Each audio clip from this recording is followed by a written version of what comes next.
আসসালামু আলাইকুম, welcome to এক্সপায়ারেক্স। আজকে আমরা 9.2 অনুশীলনের আরেকটি ক্লাস নিয়ে চলে এসেছি। আজকে আমরা 9.2 অনুশীলনের 26 থেকে 28 নম্বর ম্যাথ পর্যন্ত করব।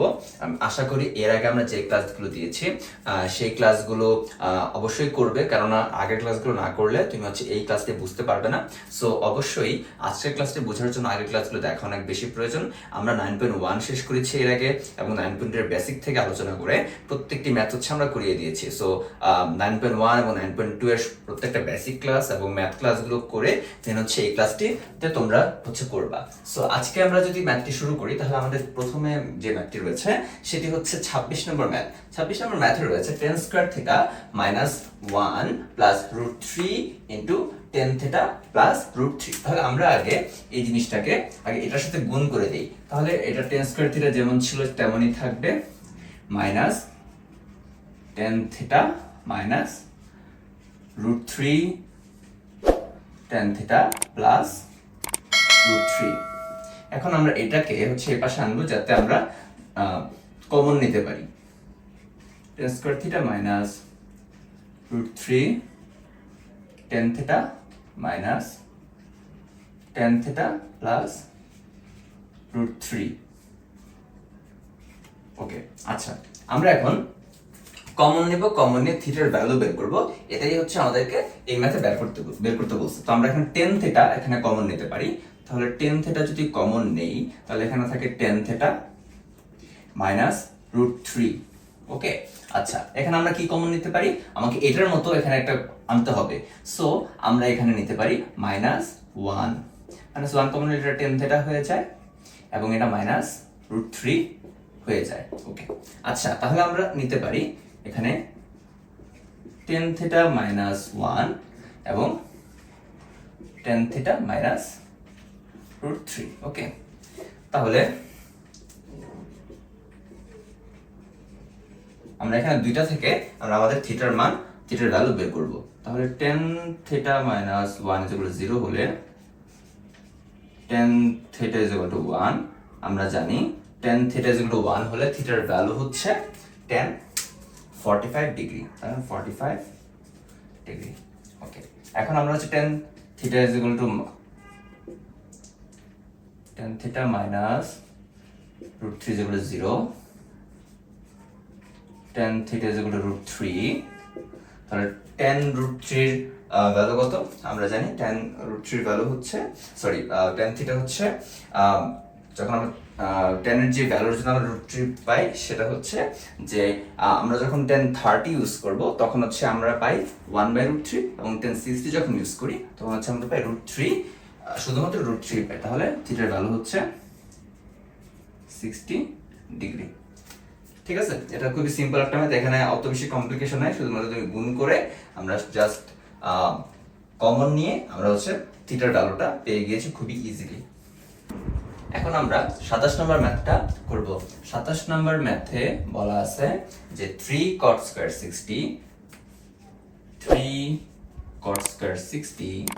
Plus 1/cosec square 30 plus 5 sin square 45 minus 4 cos square 60 degree.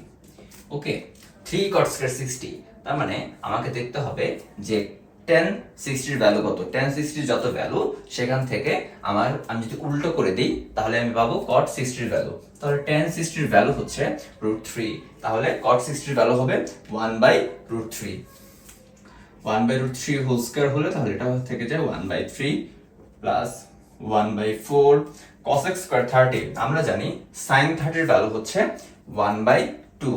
তাহলে sin 30 এর ভ্যালু যদি 1/2 হয় তাহলে cosec 30 এর ভ্যালু sin 30 এর ভ্যালুর উল্টা। তাহলে আমরা এটা পাবো 2 স্কয়ার, তার মানে এটা হয়ে যাবে উপরে 4। দেন 5 sin square 45।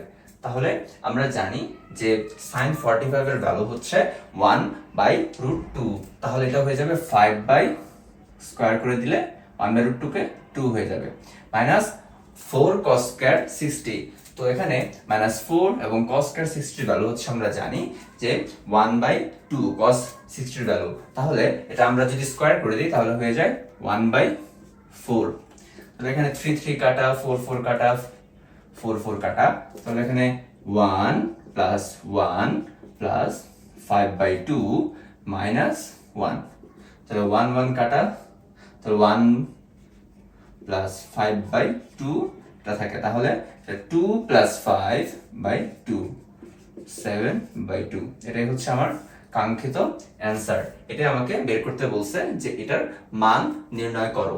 আশা করি ম্যাথটা সহজেই বুঝতে পেরেছো। এখন আমরা 28 নাম্বার ম্যাথটা করব। 28 নাম্বার ম্যাথে বলা আছে ত্রিভুজ ABC এর কোণ B হচ্ছে 90 ডিগ্রি। তাহলে আমরা একটা সমকোণী ত্রিভুজ আঁকলাম, ঠিক আছে? তাহলে এটা হচ্ছে 90 ডিগ্রি, ওকে? এই কোণটা 90 ডিগ্রি। তাহলে এখানে বলছে কোণ B 90 ডিগ্রি, তাহলে আমরা এখানে আগে B বসালাম, ঠিক আছে? তারপর বলছে যে AB হচ্ছে 5 সেন্টিমিটার এবং BC হচ্ছে 12 সেন্টিমিটার, ঠিক আছে? আচ্ছা, আমরা তাহলে এটাকে C ধরলাম, এটাকে A ধরলাম। তাহলে AB হচ্ছে ধরলাম 5 সেন্টিমিটার এবং BC হচ্ছে ধরলাম 12 সেন্টিমিটার, ওকে? তাহলে আমাকে কতে বের করতে বলছে, কত বের করতে বলছে AC কত, মানে হচ্ছে আমার এই অতিভুজটা কত। তোমরা পিথাগোরাসের সূত্রের মাধ্যমে, আমরা এর আগেও আমাদের ক্লাসে পিথাগোরাসের সূত্রের মাধ্যমে কিভাবে হচ্ছে তুমি এটার ভ্যালু বের করতে পারবা সেটা আমরা দেখিয়েছি। সো আজকে আমরা আর দেখালাম না। তোমরা হচ্ছে পিথাগোরাসের সূত্র যদি অ্যাপ্লাই করো তাহলে এটার ভ্যালু আসবে হচ্ছে 13। তাহলে আশা করি এটা অবশ্যই বের করতে পারবা, কারণ আমরা এই ক্লাসে করিয়েছি এবং এটা খুব আগের, খুব ছোট ক্লাসের বেসিক। সো AC এর ভ্যালু হচ্ছে আমরা কি পাইলাম 13, ওকে? তাহলে আমার ক নাম্বার শেষ। এখন আমাকে বলা হয়েছে যে কোণ C যদি থিটা হয় তাহলে sin theta plus cos theta কত। তাহলে এই কোণটাকে এখন আমি থিটা ধরলাম, তাহলে sin থিটা প্লাস cos থিটার ভ্যালু বের করতে হবে আমাকে। তাহলে sin থিটা প্লাস cos থিটার ভ্যালু বের করতে হবে, ওকে? আচ্ছা, তাহলে sin থিটার মানে কি? sin থিটা মানে হচ্ছে লম্ব বাই অতিভুজ। তাহলে আমরা এখানে লিখতে পারি যে AB বাই AC এবং cos থিটা হচ্ছে ভূমি বাই অতিভুজ। তাহলে আমরা এটা লিখতে পারি BC বাই হচ্ছে AC, ওকে? তাহলে আমি AB বসাতে পারি 5 এবং AC বসাতে পারি 13 এবং BC বসাতে পারি 12 এবং AC বসাতে পারি 13। তাহলে আমরা যদি এটাকে লসাগু করি তাহলে 13 এবং 1 5 প্লাস 12 17 বাই 13 আমরা হচ্ছে 13 পাবো, ঠিক আছে? 17/13 পাবো। তো এটাই হচ্ছে আমাদের অ্যান্সার। এখন আমরা 3 নাম্বার ম্যাথটা করব, মানে গ নাম্বার ম্যাথটা করব। গ নাম্বার ম্যাথে বলছে যে sec square a plus cos square a sec square a cos square a সমান, এটা প্রমাণ করতে হবে। তো এখন আমাকে আর থিটা বলে নাই, মানে কোনটা থিটা ধরতে বলে নাই, এখন আমাকে বলছে এ ধরতে। যেহেতু এ ধরতে বলছে তাহলে আমি আসলে এটা কিভাবে করব, আমরা তখন আর এটাকে থিটা ধরবো না, মানে এটা তো এটা ধরো থিটাই, আমরা এটা হচ্ছে এই কোণটা নিয়ে কাজ করব, ঠিক আছে?